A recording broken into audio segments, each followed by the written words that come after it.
Marami ang napareact sa pahayag ni Robin Padilla ng talakayan sa pinamumunuan niyang Committee on Public Information ng panukalang i-ban sa social media ang mga kabataan. Ang mga bata po ngayon, sad to say, kung kayong magagalit sa akin, ako, maraming batang magagalit siguro, pero pasensya na kayo. You are weak. Hindi kayo katulad nung panahon namin na hindi kami iyakin. Natuto kami sa kalsada. Natuto kami na wag umupo, umiyak. Nung panahon namin, hindi uso yung salitang depression. Hindi ko nga alam yun kung ano yung depression. Ngayon, batang maliit, sasabihin, I'm depressed.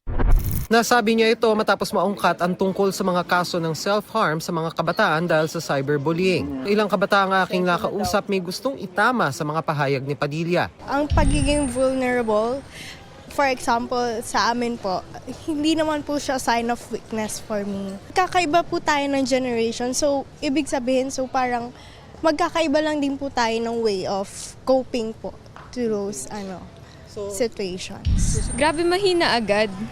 Siguro naman at that time before nung panahon nila hindi siya na tawag dito nadadiagnose kasi ayun nga mental health nga naman hindi naman nila pinapahalagahan noon as compared ngayon na we're really vocal about those things. It's not a sign of weakness.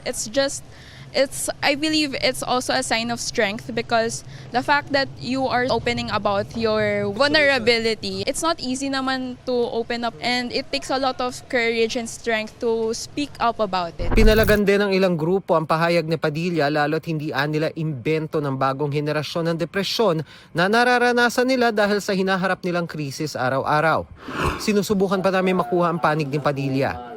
Pero sa isang post sa social media, sinabi niyang hindi lang bunga ng kanilang mungkahi o opinyon ang sinabing weak ang kabataan ngayon kundi base sa datos.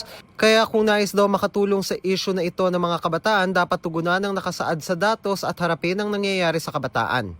Base sa datos ng Public Health Research Institute na Institute for Health Metrics and Evaluation, nasa mahigit 11 milyon ang prevalent cases ng mental disorder sa Pilipinas as of 2023. Sa bilang na ito, mahigit 3 milyon naman ang prevalent cases ng depressive disorders. Sabi ng sociologist na si Ash Presto, maaaring makaranas ng depression ng kahit sino, anumang edad o estado sa buhay. At hindi yan dahil sa mahina sila. Minsan walang kontrol ang isang tao sa depression lalo kung dulot ito ng neurochemical imbalances o iba pang kondisyon sa katawan. Minsan ay may ambag din ang lipunan.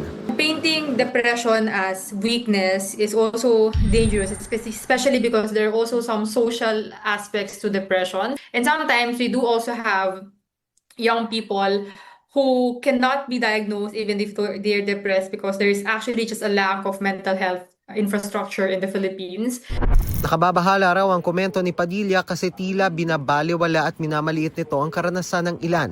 He also erases the other identities and demographics that do experience depression. It's very dangerous, especially when we are just typifying one specific sector of the population as weak, and we are reinforcing the stigma of a particular